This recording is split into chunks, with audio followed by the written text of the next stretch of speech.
What's happening, guys? Welcome back to the FordTechMakuloco channel. So today we have this beautiful 2017 Ford F-150 with a 3.5 liter EcoBoost engine in it. And it's the perfect example of why you never buy the first year of a new generation vehicle. Or in this case, the first year of a new powertrain generation. So this one has the 3.5 liter EcoBoost Gen 2. First year of it, all right? What we're gonna do first, we're gonna show you the mileage, because by the end of this video, you're gonna be blown away by all the problems this truck has. And a lot of people ask, well, what mileage was that all happening at? Well, 61,000 miles. So if it has all these problems at 61,000, that means they probably all started around 40 or 50,000, all right? So the first thing we're gonna do is we're gonna go under the hood. I'll show you a few things on there, and then we'll raise it up, and we'll show you what's going on underneath. And it's just a mess, is the best way to describe it. All right, so the first thing we're gonna do is look up all the applicable TSBs and SSMs and even GSBs that apply to the 2017 F-150. So any Ford technician or any technician in general that brings up the TSBs that apply to this vehicle of a new generation truck or engine, they're going to notice there's going to be a lot of them. There'll be a huge list. So in general, maybe 5 to 10 TSBs are out there for vehicles. You know, some vehicles like the Expeditions have 5 total. 2 that are important, 3 that apply to stupid stuff like sync. Now look at this truck right here. So we'll scroll through it. Now these are all the TSBs that apply to it. And then we're getting the GSBs and SSMs. Now, SSMs are vehicle specific, whereas GSBs are more generalized for the years and many makes, many models. But look at them all. There are a ton of them. We're still scrolling here. Yeah, that tells you there's a lot of problems with these vehicles, which is normal with any vehicle manufacturer when they're starting out a new generation powertrain or truck. So let's take a look under the hood, all right? So the reason he brought it in was for something that was leaking all over the ground. And he sent me a video of it, and it was dripping quite a bit, like a lot. And it looked watery, so I figured coolant. I said, you better bring it in. I'll fit you in, even though I'm booked 2 months out. I'll fit you in, because it looks like it's coolant, and we should be able to find it and fix it and get parts on order, all right? So he brings it in, sure enough, first thing I look at on here is the coolant bottle, all right? So when he brought it in, this bottle was completely empty on here, all right? Light's interfering in there. So the bottle was completely empty. Okay, sure enough, it's a coolant leak, all right? So it took, let's see here, almost an entire bottle. Where's it at? Here we go. Almost an entire gallon of coolant to fill this back up. So it was a gallon low on coolant. The problem was it was a very intermittent coolant leak. It may go 2 weeks without leaking, and then one day it's just peeing out all over the ground, you know, just letting loose, you know. So I went ahead and filled it up. I ran it, nothing. Pressure tested it for like an hour, nothing.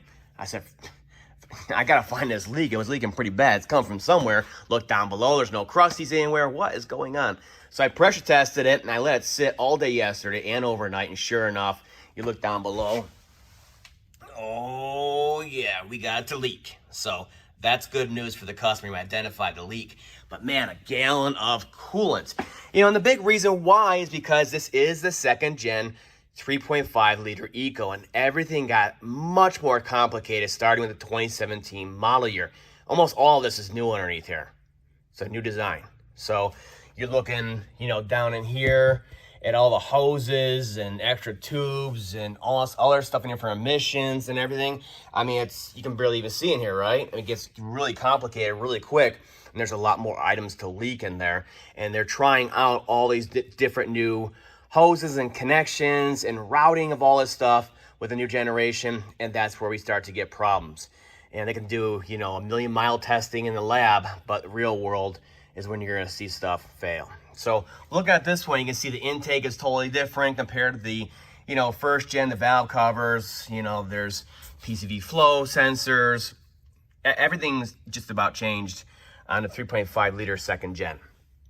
So look at this one. Do you guys see a problem already? Well, I do. Just glaring in your eyes already. look at the coolant leak. I mean, not coolant leak. Look at the oil leak right there. That's a good oil leak. Need some light over here. You can see it. That's a good pooling of oil right there.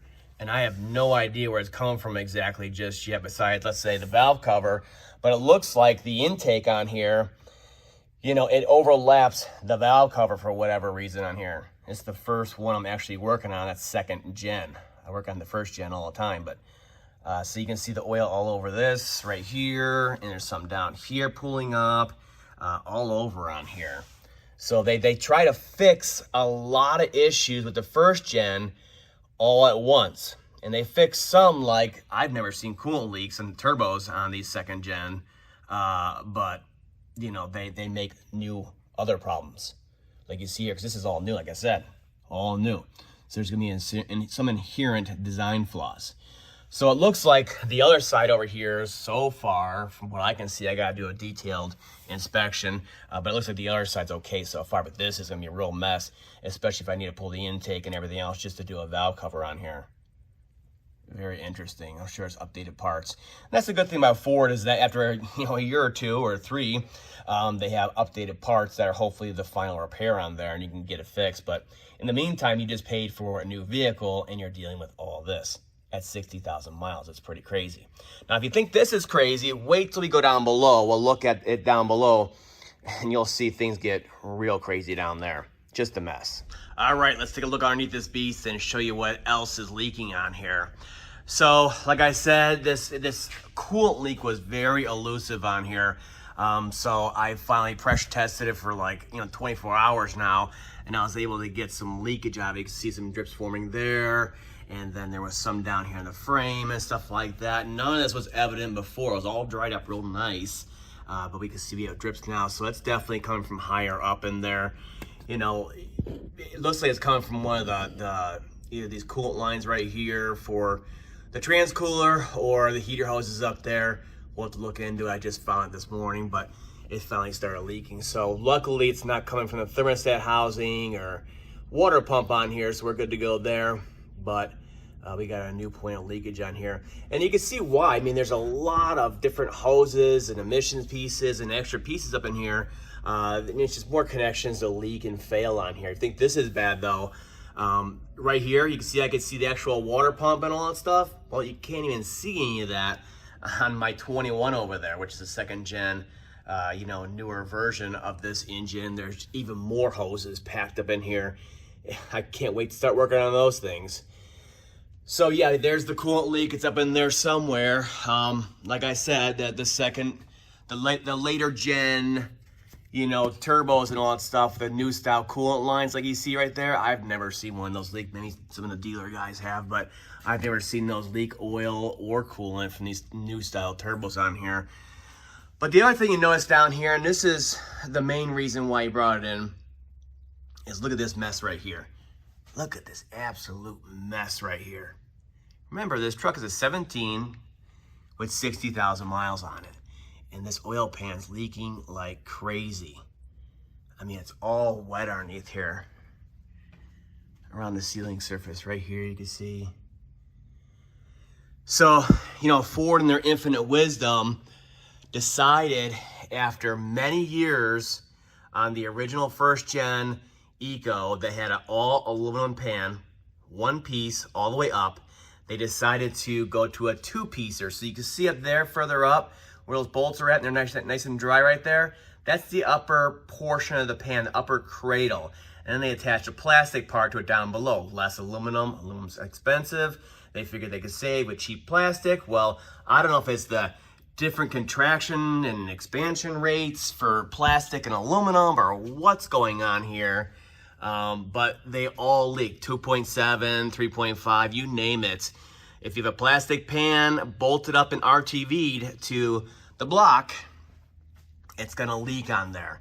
Now, the official response from Ford on a 3.5 liter, like this little small pan, you can see it's like a partial pan on here, whereas the 2.7 is a full pan. Their official response on this one, a TSB, says, oh, we just didn't use enough RTV from the factory. Just pull it down, replace it, and put the proper amount on. Okay, so hopefully that's a permanent fix in the end on here. But that's one heck of a leak on here, and it pays a lot of hours to get that thing out of there. I know in the 2.7s they're an absolute nightmare. Great, so I see that.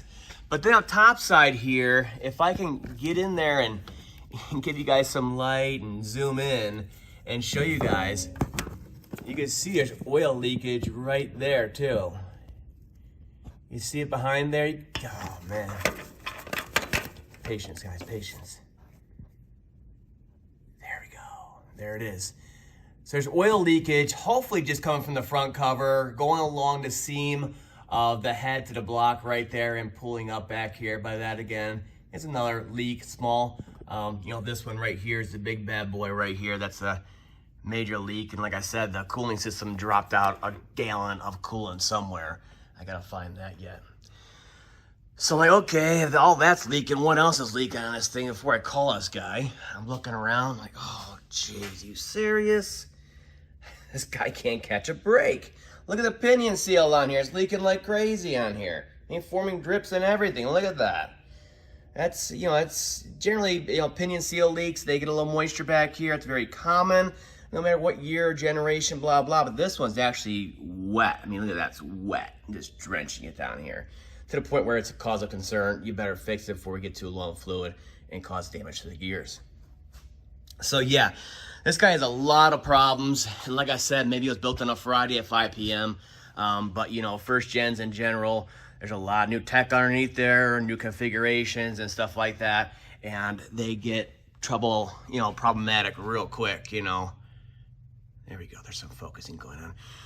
Case in point right here, this is the new 10R80 transmission, and they have plenty of problems. I don't think this guy's having a problem, but the 10R80s, it's a brand new 10-speed trans for 17 and newer, and guess what? There's a lot of grinding noises coming from these things, shifting issues, software issues, all kinds of stuff like that. Coming from these new transmissions, which again, just like when the 6-speeds first came out, it's a growing pains thing. A lot of it's software.